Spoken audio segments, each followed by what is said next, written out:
everybody, and welcome to the Twin Flame Journey. My name is Ace, and this is Heather. We are Twin Flames, and on the very first episode of this Soulcast, we're going to be talking about letting it go to let it flow. But before we get started, if you'd be so kind to hit that subscribe button, like this video, and share it to any Twin Flame couple or person you know that could help them on their journey so that they can create more abundance, prosperity, and love in their lives through the relationships that they so desire.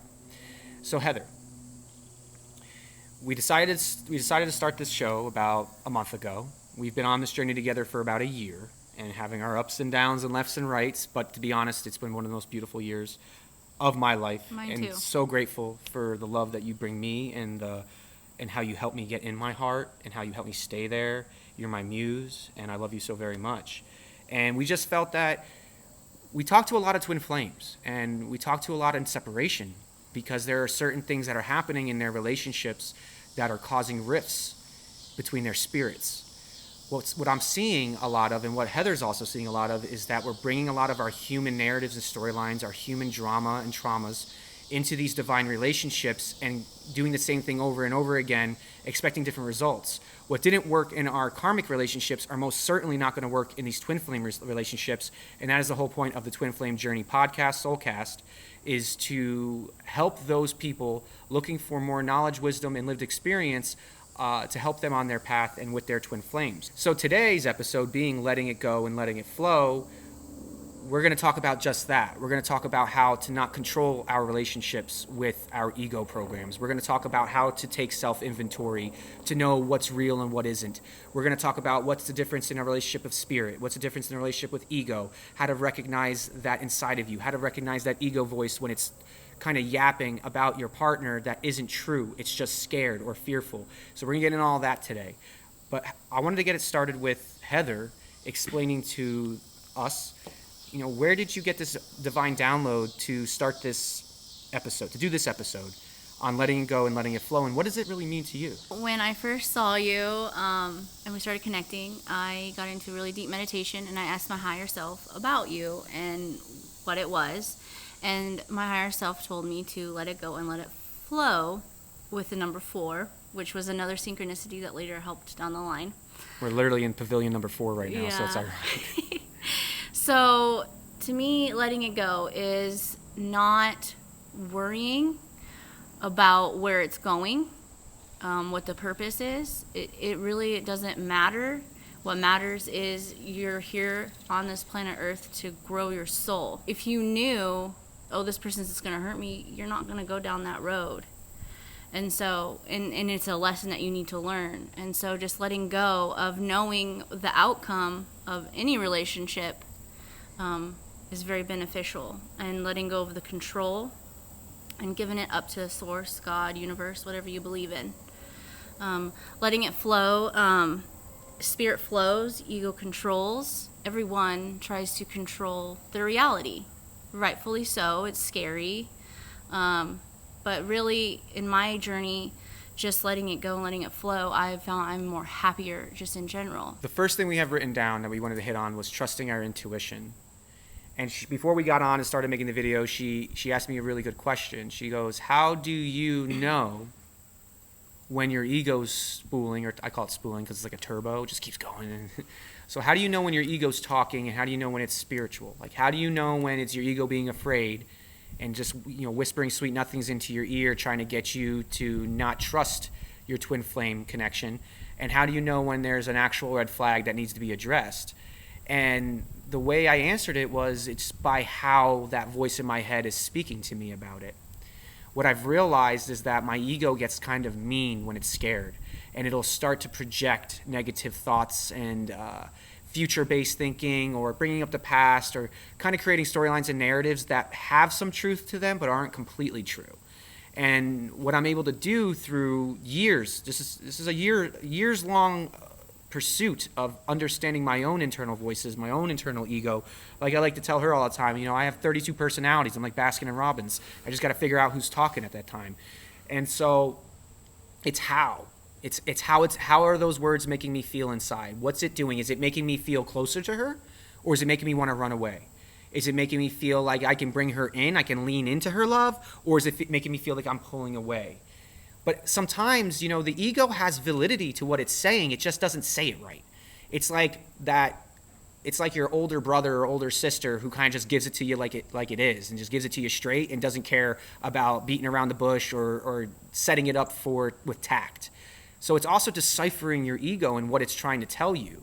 Because oftentimes I've recognized that it's me, and what I'm doing is actually causing the ego to spool, and because I'm spending more time with her, or I'm spending more time on the business, or I'm spending more time doing something outside myself, my ego, my human, right, is feeling neglected. And so it looks at the areas in my life that it's gaining that neglect from, and it starts to blame that because it doesn't want to blame me. What's your perspective? Trusting your intuition is it fear-based? When I get intuitive downloads, it's just like a knowing, a peaceful knowing inside. That's how I explain it. And what is it? What does your ego sound like when it's trying to self-destruct? Oh, it projects, like you said, like it's your fault. When in reality, it's me. I'm not paying attention to myself, exactly like you said. But we do have, it's a 50-50 when it comes to like tiffs. Like when you get into an argument with your twin flame, or you get into some sort of disagreement, it's truly fear-based, like she was saying. But at the same time, I could have done something from ego, but for a split second that then triggers her ego, and then I get an avalanche of ego, and then my ego comes back at her, and then eventually we're just back to being human. And there's nothing wrong with the human part of your relationship. It's just going to be really hard to build a twin flame relationship based off of human drama and trauma. And so the key is to stop when that's happening, separate for a second so you don't say things that are really mean and push them away and do the old things you used to do in your old relationships. And it's really about stopping, breathing, coming back together, and communicating. And that communication might one arm's distance at first. Oftentimes it starts with egos communicating, but we force our egos, as we're maturing spiritually and physically as humans, we force our egos to communicate with one another because our spirits don't have issues with each other. It's just the egos that are still learning each other, that are scared, it's all trauma. It's traumatized. And it's not just from this life. We've had many lives together in the past, and many of you at home have had many lives where there's been trauma between you two in your very human relationships, even though it was spiritually divine and spiritually attached. So it's not just about working through the relationships that you had in this life. It's about working through the triggers from all the lives in which you were betrayed or abandoned or hurt, specifically by the soul frequency that we are. I think something that's really, really important for this is to take self-inventory. A lot of times our egos will start to project on our twin flame when we're not taking care of ourselves, like we previously stated. So how do you know when you're not taking care of yourself? You simply ask.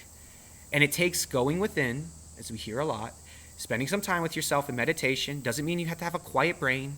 It just means you're in your breath. You're letting go of all the negative thoughts that are coming in and causing chaos inside your vessel, and then you're projecting that chaos out, and it's causing chaos from without in your life. And it's about studying yourself and asking, what can I be doing more for you? Am I doing enough for you? Are you happy right now? Are you satisfied? Are you feeling like you're being given everything you need to prosper? Because a lot of times we immerse ourselves in these relationships and we forget about ourselves. And unfortunately, though this twin flame journey is very powerful and is very much a part of our experience, it is still outside of our experience. The only real experience we have is the one we're having inside our vessel in form. And so by putting yourself first, you're putting your relationship first, because then you're not going to project it onto anybody. So coming from your perspective, taking self-inventory, how have you improved on this over the last year? And how do you wield it now to better adapt to the stressful situation of being in a twin flame journey? So I was aware of some patterns I had that were unhealthy attachments, abandonment, all those things, betrayal, as many of you do as well, I'm sure. So I have a tendency to be needy and clingy. It's facts. But so when I get in my ego, I take a step back and I ask myself, okay, yes, I acknowledge you're hurting. what can I do for you?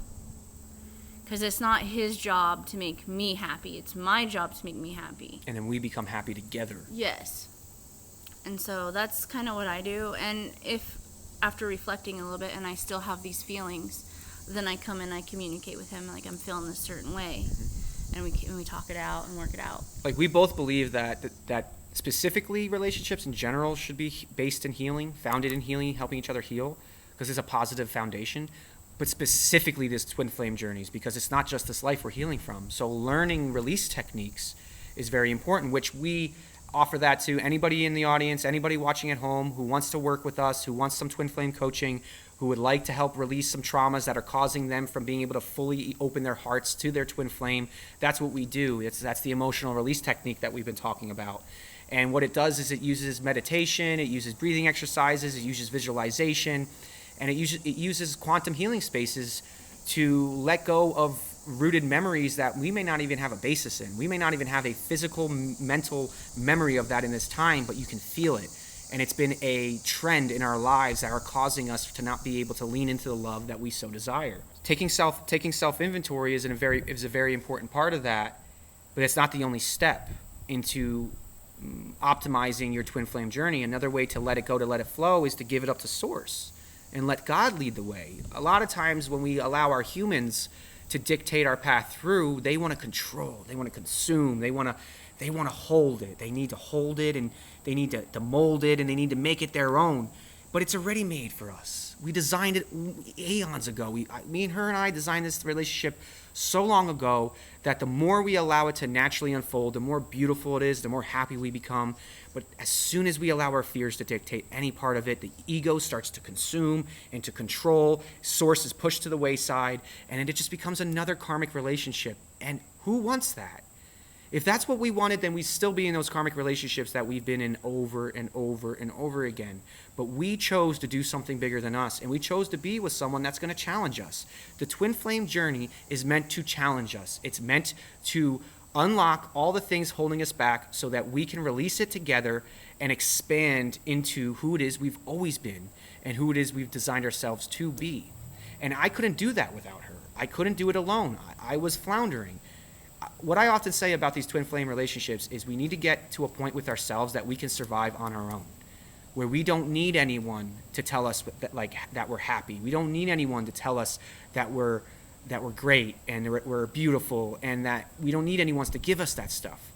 But in order for us to thrive in this life, right? In order for us to thrive, we do need that reflection piece. We do need that mirror, and we do need that fractal of ourselves in form to be there next to us, walking this parallel path through the hardest thing we've ever done, to be human at this time, where there is no knowledge, everything's a lie, it's upside down and backwards, left and right, and everything we've been shown has been wrong from the beginning.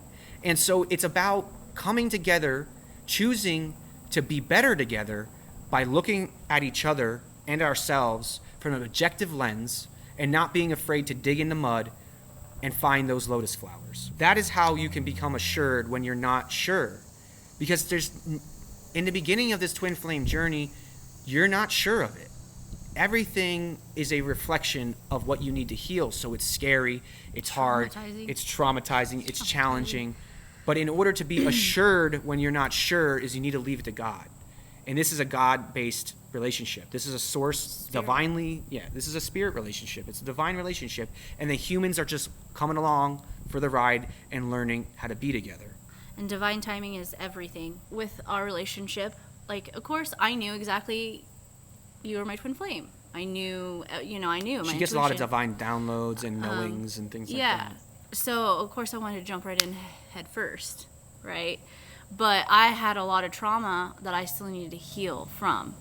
And had I just jumped in head first, we would have went through an actual separation. Though we were separate for about 9 months to a year, we had a long-distance relationship, friendship. Started off as friends. Yes, very important, because respect and affection creates love. And so the timing is when you are ready, it'll happen. When you're not going to be triggered and lash out, when you're in more control, that's when it'll happen. And if you just give it up to God, give it up to Source, let it go, let it flow, it'll happen when it's ready. Like one of our monikers is communicate or separate. If you cannot find space to allow your twin flame to fuck up, to allow your twin flame to make mistakes, to allow your twin flame to blow up, to be human, to project. If you cannot give your twin flame that space, that means you can't give yourself that space. And if you're not able to communicate truthfully and honestly with one another, you will separate.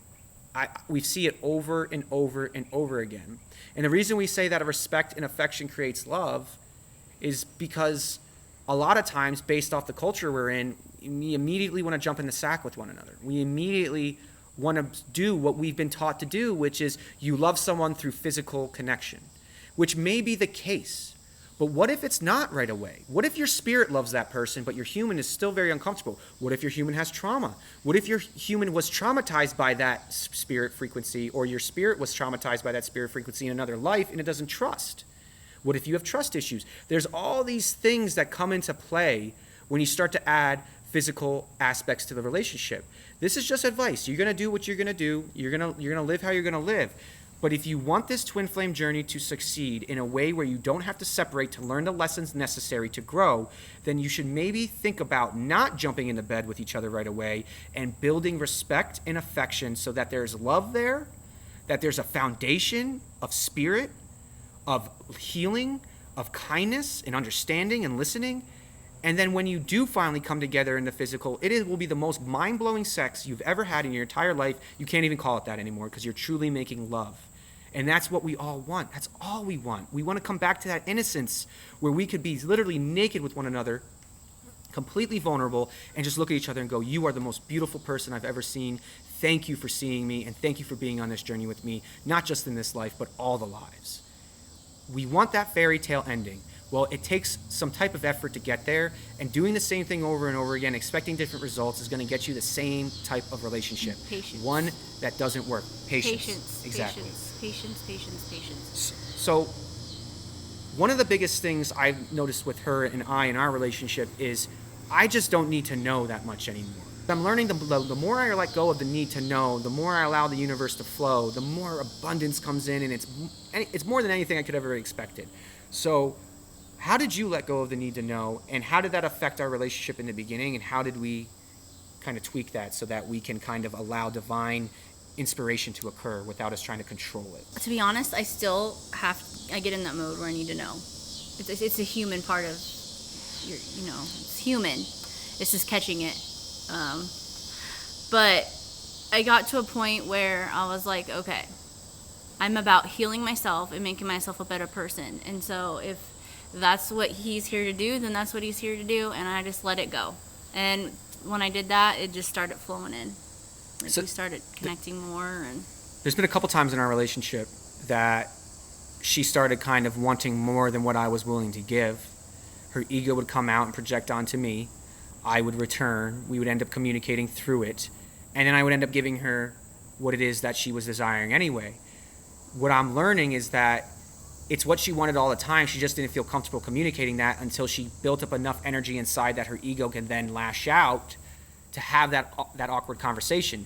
Because like my buddy Robert Blackledge says, your happiness is completely interdependent on your ability to have awkward conversations. And the more awkward of a conversation you can have with the person you love, the more that your relationship will flourish, the more that you'll be able to flow with it, and the more you'll get at what it is that you actually need, want, and desire. And we get to the point where she feels like we're stagnating a bit, and then her ego will come out, we'll have like a little bit of a tiff, we'll have a good conversation, and then we'll grow because she's all about it, I'm more reserved. And so in a way, we can look at it as, oh, look, her ego's coming at me. But what happens if her ego didn't come at me? What happens if she didn't have those feelings and emotions and allow them to get the best of her, have that conversation with me, and then get what she needed that she didn't feel like she was getting? So in the end, it's all perfect. You're perfect. Your twin flame's perfect. Where you're at in your relationship is absolutely perfect. Whether you're together, whether you're separate, whether you two don't even know each other. It's sheer acceptance, allowance, surrender into what is and what already is. It's already happened, people. Nothing can stop what is coming is more than just that one narrative. Nothing can stop what is coming is everything. It's new earth. It's 5D, 6D, 7D consciousness. It's everything that we've been hanging our hats on for years now. It's here already.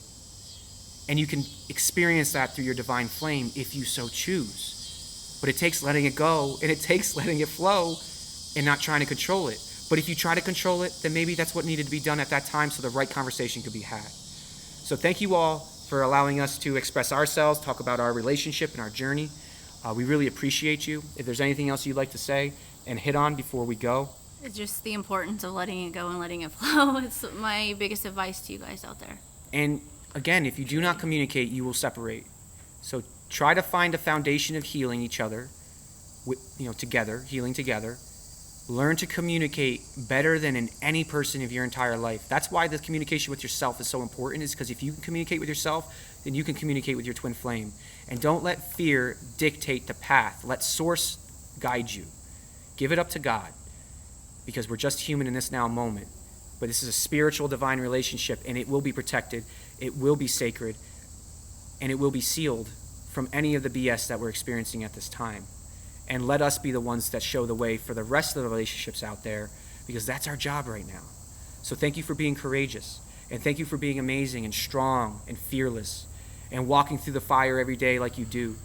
And if anybody would like to speak further with us about their twin flame journey, if they would like to get some coaching, if they would like to do some emotional release, please email us. You can hit us up at heal@essentialenergetics.com. You can check out our website and get more information on what it is we do, essentialenergetics.com. You can join in our community on Telegram, t.me/armyofenergychat. And if anybody has a twin flame journey story they would like to tell, they would like to be interviewed about, please reach out.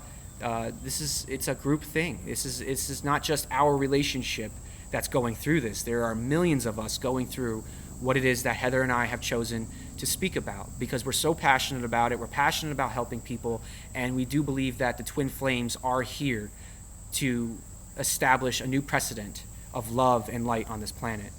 So if you can, hit that subscribe button, hit that like button, share it with anybody that you possibly think could help. And with that, we hope you have a wonderful day. We hope you have an even better evening, and we will talk to you again sometime soon. Take care.